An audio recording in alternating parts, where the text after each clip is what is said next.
All right, everyone, welcome. Now, we all know that language tests can literally change lives. They're the gatekeepers for visas, for university degrees, for jobs. But are we actually testing the right things? In this explainer, we're going to dive into a really critical, recent reflection on the future of our field, one that basically asks us to rethink everything we thought we knew. Okay, so let's set the stage a little. If we rewind the clock more than 2 decades, back to the year 2000, one of the great pioneers of language testing, Lyle Bachman, he looked out at the field and laid out 2 key priorities that he believed had to define our work for years to come. And you know what? For the most part, the field really delivered.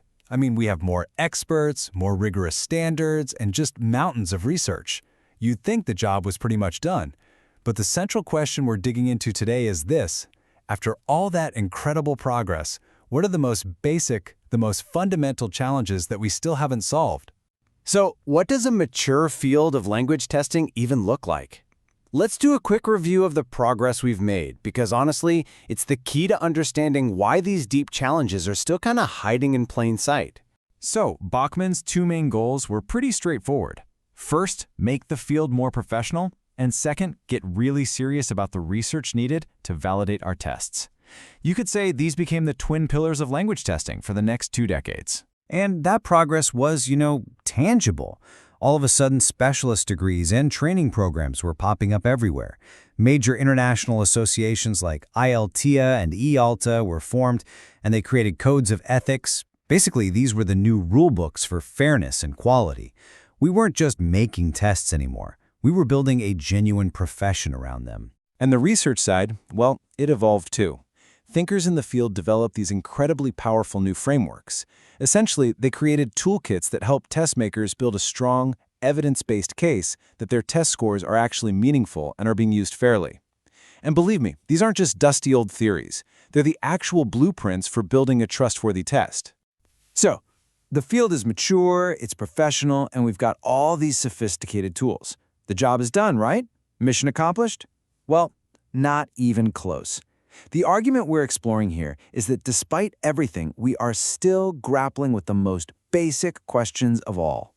And this quote from Tineke Brunfaut's 2023 paper, this gets right to the heart of it.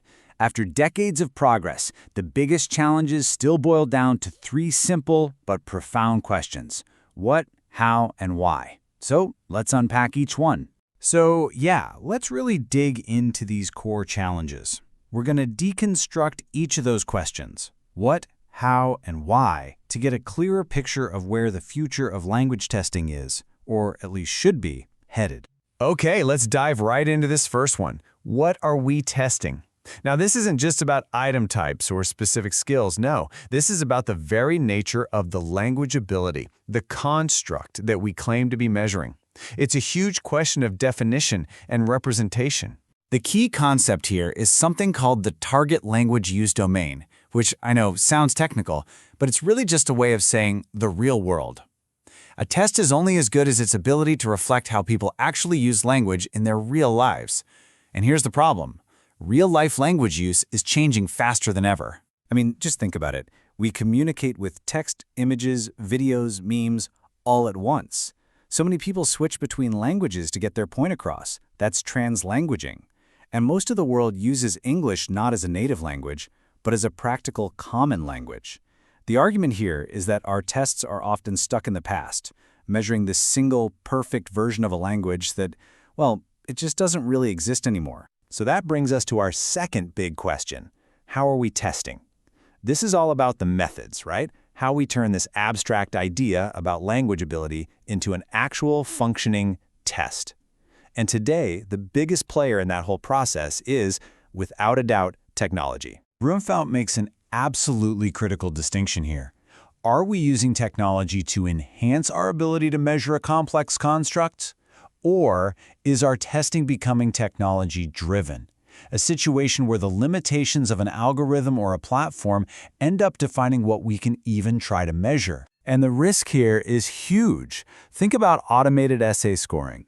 Sure, an AI might be great at spotting grammar errors, but it could completely miss a brilliant, creative, outside-the-box argument. When that happens, we're not testing good writing anymore. We're just testing what a machine can easily count. We've lost the construct. And that brings us to the final and maybe the most important question: why are we testing? This question moves us beyond all the technical details and into the messy, complicated world of ethics, real-world consequences, and ultimate purpose. You see, the stated purpose of a test is often just the beginning. We as a field have to look deeper. Is a general proficiency test being repurposed for a high-stakes professional licensing decision it was never, ever designed for? Are there hidden consequences or even political ideologies driving the push for a new national test? The why demands that we scrutinize the entire context of a test's use. And this leads to the most provocative point of all. Sometimes after you really ask why, the right answer is that we shouldn't be testing in the first place.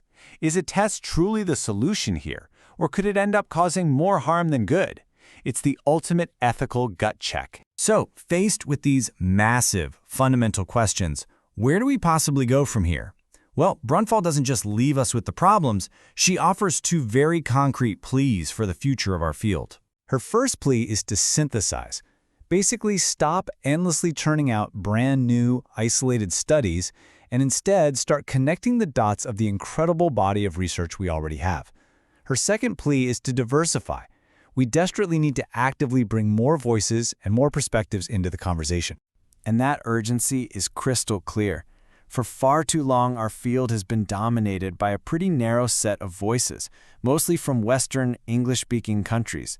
The call to action is to bring in more perspectives from the global South, from people who speak underrepresented languages, and, this is so important, from the people most affected by our tests, the students, the teachers, and their parents. So, what's the takeaway for our work? It means we have to continue our focus on validation, but a validation that grapples deeply with the what, how, and why. It means upholding our ethical principles, expanding language assessment literacy to everyone involved, and actively engaging with our colleagues in fields like applied linguistics to make sure our understanding of language use stays current. And so, I'll leave you with this final thought, framed as a question for all of you, the next generation. The future of our field depends on the answers we give to those three basic questions. But perhaps even more than that, it depends on whose answers we choose to listen to.